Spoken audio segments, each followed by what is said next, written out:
Formation Metals N2 Gold Project in Quebec's Abitibi Belt hosts a historical 877,000 ounce resource, and CEO Deepak Varshney is here to tell us his plans to turn this into a multi-million ounce resource.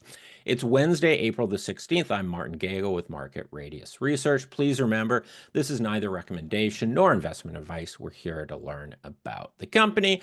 Another disclosure, I am a shareholder of Formation and friend of Deepak, so you could say I'm properly aligned or deeply conflicted interests here. So thank you very much for joining us. Deepak, great seeing you. How are things going?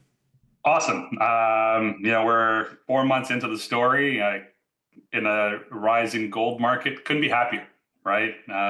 Trading, it feels like for the last month, every day, a new all-time high, which is nice. Gold is definitely the place to be right now. So perfect timing for us. Yeah, it's a good looking chart. All right. Yeah, so you got the deck up. Let's go through the story and learn the fundamentals of it. Sure, sounds good. So everyone knows we're making some forward-looking statements today. So we encourage everyone to read the forward-looking statement.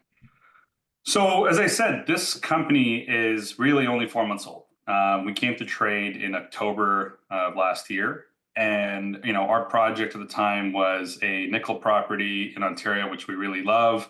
I think that, as macro events change, you see you have to shift your strategy. And the N2 project really, when it came across our desk, made us go, okay, we need to pivot. And, we're very happy we have, obviously. Gold has performed wonderfully over the last couple of years. And I think, we're on the pathway to $4,000 gold. I'm a gold bull. So good timing for us. And so this really, I think the N2 project really does tell the story. So it was discovered in the 90s. It's had a great pedigree. So Minerva, Cypress, Wallbridge, Balmoral, Agnico Eagle. So our predecessors on the project really have laid the way for us to, and ultimately what we want to do is grow this to a 3 million ounce deposit. And I think the reason we're fortunate to be in this space to have this project right now is because when they were working on this project, gold was a lot lower, right? In the 90s, when this deposit first had a resource come out, gold was at $300. Agnico, when they made a discovery in 2008, after, and they gave it back to Balmoral at that time, gold was at $800 an ounce. And, at $800, at $300, a gram and a half certainly doesn't scream open pit mine. But I can tell you right now at $3,300 gold, yes, all day, every day. $3,300 gold. This is, to me, this is a project that has legitimate prospects to go into production.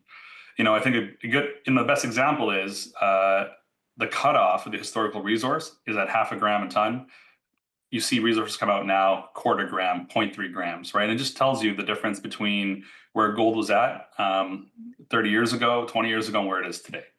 And so this project really, when it came across to us, Wallbridge was looking for a partner. They're focused on Martinair, Fenelon. And so for them, this was a project in their portfolio that they wanted someone to take over. It's not the first time we've done a deal with them. Obviously, in Abitibi Metals, we had done a deal with them for the Beschefer project. So they had a lot of comfort in working with us. And so this is where the opportunity came, and we struck on right away. It's 6 mineralized zones, but the focus really is 2 zones. And I call this project, it's a combination of boring sexy, sexy, right? So sexy is your high grade veins, your Newfound Gold, your West Red Lake, where you've got spectacular results over skinny veins. And that's, there's good and bad there, right? Obviously high grade is good, but skinny veins are difficult to mine, and you see challenges. And with Newfound Gold, that's what we saw. And we have that on this project. We've got 51 grams over a meter, 48 over half a meter, 16.5 over 4 meters. So we have that high grade component, but it's the boring sexy, I think, that really gets me excited about this project, because we have over 15 kilometers of strike open to drill. And the gold here is everywhere. It's pervasive, it's prevalent throughout the system. It's a late stage overprint, which is nice because it just literally the gold came in and it filled every fracture, every vein, everything you could find. Gold. And as we get through the presentation, you'll see, some crazy numbers when you talk about the percentage that we're seeing gold in every hole. So the two main zones, RG zone, A zone, and ultimately that's where we see a pathway to 3 million ounces. We have a great capital structure. We're well funded. So 45 million shares outstanding. Of that, we own about 2/3. And when I say we, I mean insiders, management, strategic shareholders, Wallbridge. And these are people who are very aligned with what we want to do, our vision for the company. So ultimately, I think the difference between a lot of successful stories and a lot of stories that ultimately fail is going to be their cap table. When you have a strong cap table, when you have people like you, Martin, right? When you've got people who no, but it's the truth, right? When you have people who are willing to let me go cook, right? That's what I say. Like, let me go cook. Like, I don't want to work every day on what's going on with the share price. I want everyone to let me build a company, and that's what we've done over the last 6 months. We came to trade in October, and I think we were 10 cents, 12 cents, something like that on the opening day. And we hit 42 cents, I think, this week. And we have a long pathway ahead of us to grow. You look at our comps or peers, I think Sitka and Mayfair are two very good comparables for us because they're also boring, sexy stories. They have a lot of gold, bulk tonnage targets, and they're just further along their story than we are. But what I see is that's where the value disconnect is between where we are today and where we can be. And that's where you get the most potential as a shareholder to see a re-rate, right? Ultimately, we're all here to make money. That's what our shareholders want to do. They want to see us obviously grow as a company, but they also want to see their own holdings grow. And I think when you come to a story that has a lot of gold already, it helps de-risk your investment. When you come to a story with a great cap table, it de-risks your investment. And when you come to a story that's well-funded, de-risks your investment. In this market, people are struggling to raise money. We've had no issue. And as I get to it, we'll see we have over $5 million of warrants that are in the money that are owned by the same group of people that are helping the story grow. The strategics, our insiders, our management. And so I think the last part of this is the management team that I think is very strong. My family and I are the biggest shareholders. We're management. We've been in this business for over 3 decades. We've done over $100 million worth of deals in that time, a lot of very successful mining deals. And so for me, this is the culmination of a lot of what we've learned. And this is, I want this to be the next big Quebec junior. So, as I said, 45 million shares outstanding, just over 26 million warrants, options, all again tightly held, and that's really going to be, I think, a big difference maker for us versus other companies in this market. When we need to call on our shareholders to exercise their warrants, exercise their options, they will. Right? One of our biggest shareholders put in $600,000. Like he really he believed in the story, believed in the vision, and that's what you need. Right. And so we don't need to go out to market. There's no need for us to go raise capital. Anytime we need to raise capital, we can call up we have less than 20 anchor guys and say, hey, I just need some more money. I want to go drill some more. I want to do some more marketing. I want to do whatever it is. And they're a big part of that. And a big part of that as well is also they understand our G&A is very low. We typically spend between $15,000 to $25,000 a month on G&A. It's very low. We're very lean. Part of that, of course, is because we have a lot of shared services across our portfolio of companies. We can leverage that to bring our costs down. And so that I think makes a big difference for us. You can see we've been fortunate since we listed. Share prices done quite well over the last 4 months, but I just think we're getting started. Again, when we get to our peers, you'll see there's a lot of room to grow the company over the next 12 to 18 months. So the 26 million warrants, what are those priced at? 20 and 30 cents. Okay. And so, and again, like that, if you look at the chart, you'll see how many companies do you know trading at double the warrant price with no pressure on the stock, right? It just goes to show you we have a strong shareholder base that understands what we're trying to accomplish here. All right. So the Abitibi Greenstone Belt, I mean, it's the most prolific mineral belt in the world. It's had over 200 million ounces produced in the last 130 years. We're in the heart of it, right? We're in the Casa Berardi Deformation Zone. To our west is the Casa Berardi Mine, Douay. But where we're located more specifically is near the Vetsa mine. And again, like that is a big advantage for us. We're not in the middle of nowhere. We are actually less than 10 kilometers away from the head frame of a mine that was just went into care and maintenance 2 years ago. I mean, bad timing for them. We're talking to them right now, but ultimately it just tells you this is a project that can go into production. There's infrastructure in the area. There's no issue with First Nations. It's a well understood area. This is what you need in a project, right? It's not stranded in the middle of nowhere, Quebec. This is right in the heart of Quebec. 4,400 hectares, 87 claims, a lot of history. So over 55,000 meters has been drilled in the project.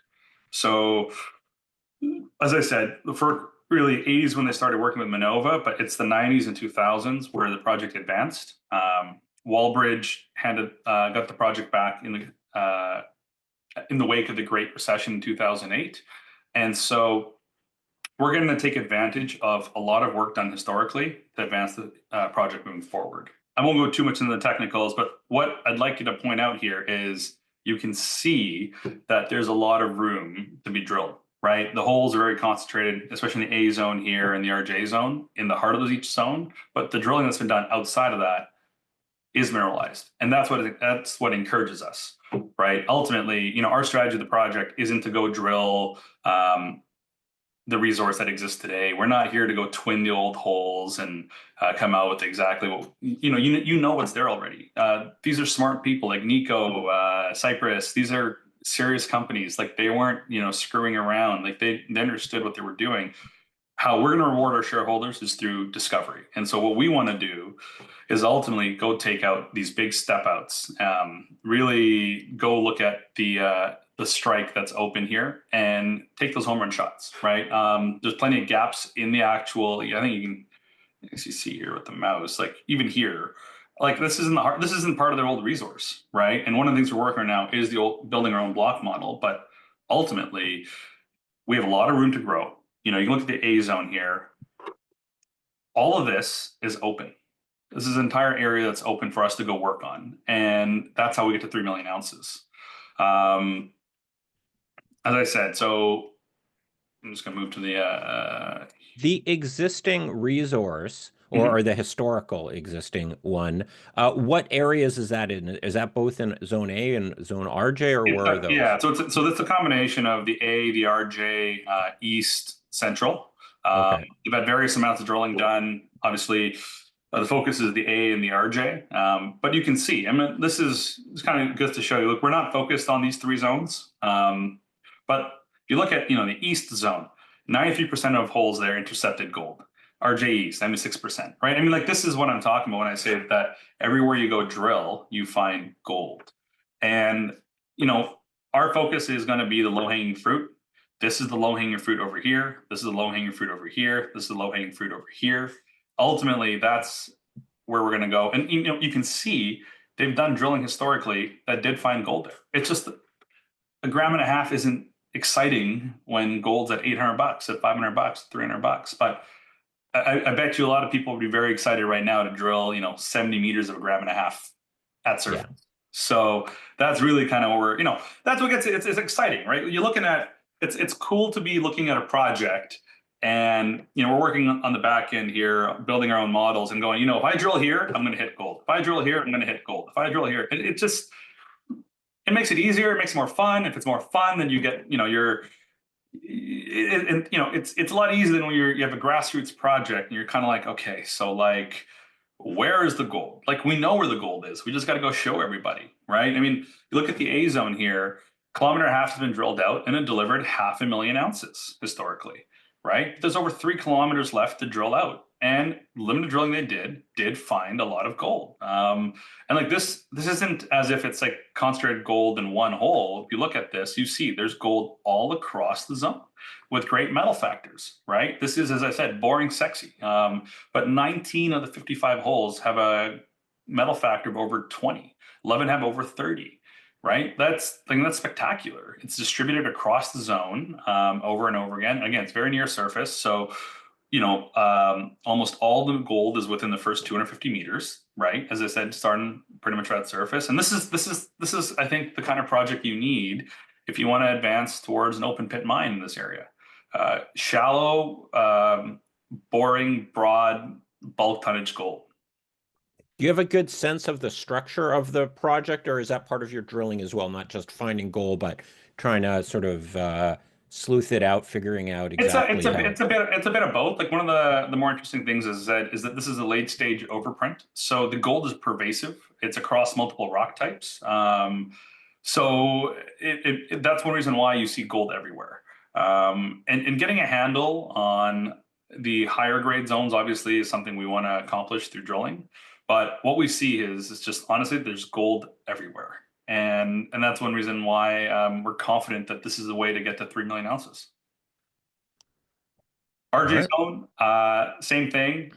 Concentrated drilling delivered that resource, 70,000 ounces. But you can see it's open. The structure is open to the west. It's open to the east. It's open at depth. And where they did do the work, wide disseminated gold, right? It's a combination of both high grade and low grade gold. So we're seeing, as I said, 51 grams over a meter, 16 and a half over, 3.6 meters, a gram over 18 meters. So, but this is a thing. This is again like for us a prime expansion target in the old resource. And so for us, you can see the sparse drilling done outside does deliver gold. And so our focus is going to be drilling to the west and to the east of this, the heart of this zone to see can we expand this resource aggressively. The mineralization and the structure of what you see on those two zones, are they roughly similar, or are they kind of a different structure? Oh, very to them? similar. Very, Okay. very, very similar. Yeah, the continuity again, like the continuity is there, which is nice. Yeah. So this is just this is our exploration strategy for the next 12 to 18 months. As I said, we acquired the property in January. We've been working through the 55,000 meters. Modeling is ongoing. We're getting a good handle on the actual gold across each zone. And ultimately now what we got to do is get to work in the field. So I think we're going to spend, I would say, between $300,000 to $500,000 is what we're budgeting for geophysics, whether it's IP, reinterpreting the old EM data.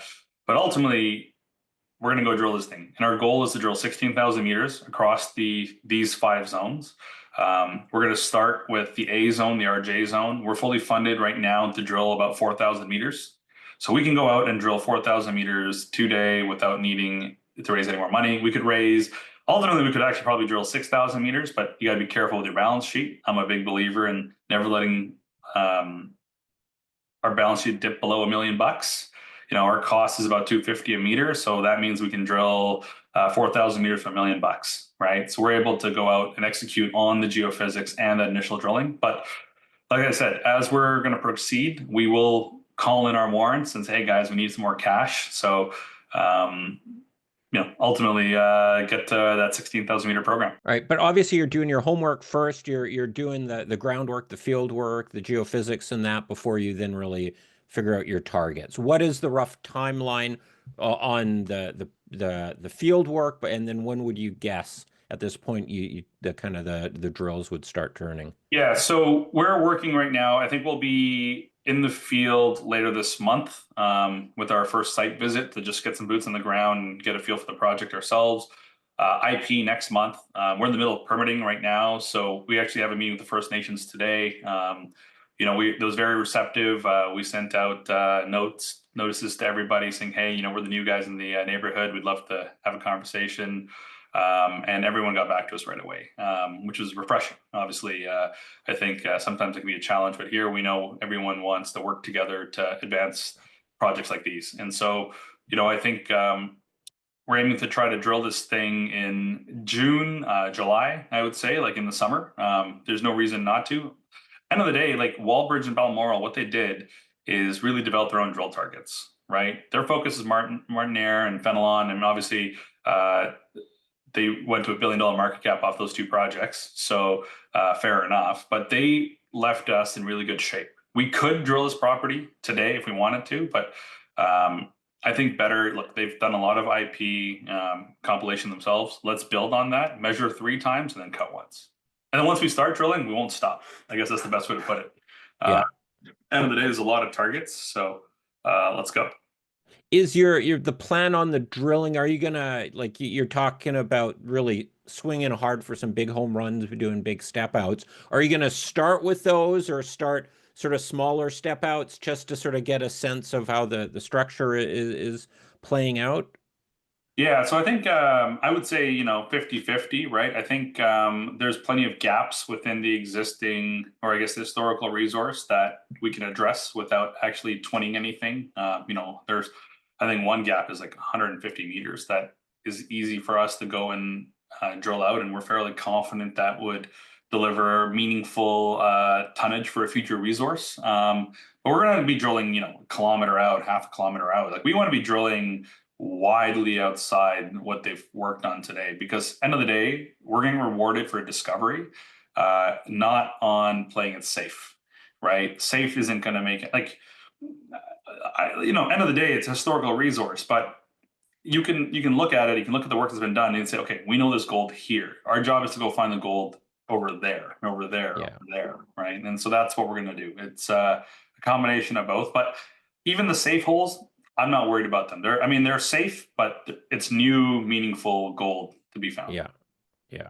Yeah. And one more sort of 900,000 ounce resource doesn't gonna get anyone too excited. It's a nice thing to have, but you got to see a few million ounces there to get I think so. anyone I think excited. like it's funny, like as gold keeps getting stronger and stronger, these projects become that much better and better, right? The economics just Yeah. prove. One of the cooler things I think for us is that we were able to acquire this at $1 an ounce. That's what we're paying out across the option. It's a very friendly option. It's over 70 years, $5 million work commitment, 5 million shares, $400,000 cash. It's one of those things that we were able to, and that's 20 cents. It's 20 cents an ounce just to take a peek at the project, right? That's what we paid up front, was 20 cents an ounce. And so again, like that's where you get that big multiple. But ultimately, what we want to do is take that 20 cents an ounce and turn that into, 10, 15 bucks an ounce and make everybody money that way. And you're only going to get, again, got to get to 2-3 million ounces. So Yeah. The 400,000 cash payment, when is that due, or is that broken up in milestones it's broken along? up. So Okay. yeah, so every year it's $50,000. Okay.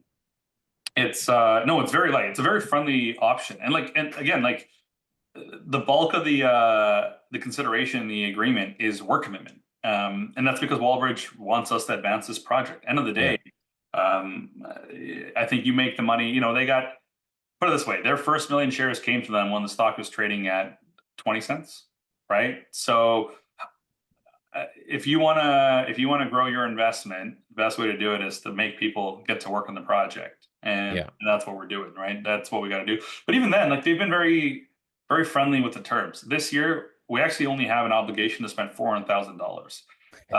Like it wasn't like they've given us a lot of flexibility and runway to advance the project. We're the ones Yeah. choosing to spend a couple $1 million this year, right? Like Yeah. it's on us to, or that's our decision to advance the project aggressively. They're just saying, here's a project, we're here to support you. We're not going to encumber you with any onerous. There's Jack Stock is a great businessman, and you do a deal with one of his companies, and you got to pay like $500,000 cash every year. And this is a project where they were very friendly, so that we can advance the project and advance the company. Yeah.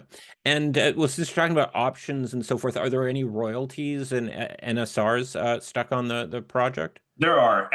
It's a mix. So this project was obviously started being developed in the 90s. They range between 3 to 6%. The bulk of the NSR in the northern part of the project, where our zones are, where the historical resource is about 3%. And I think that's one thing that we're going to work on over the next few months, is just resolving. It's funny. There's probably like 8 different vendors who have, a quarter point, a sixth of a point, half a point, and it was just done by Noranda that way. So Yeah. I don't know, but we'll fix that over the You're next. trying to clean that up. Yeah. And I think again, like I think they're all in the same.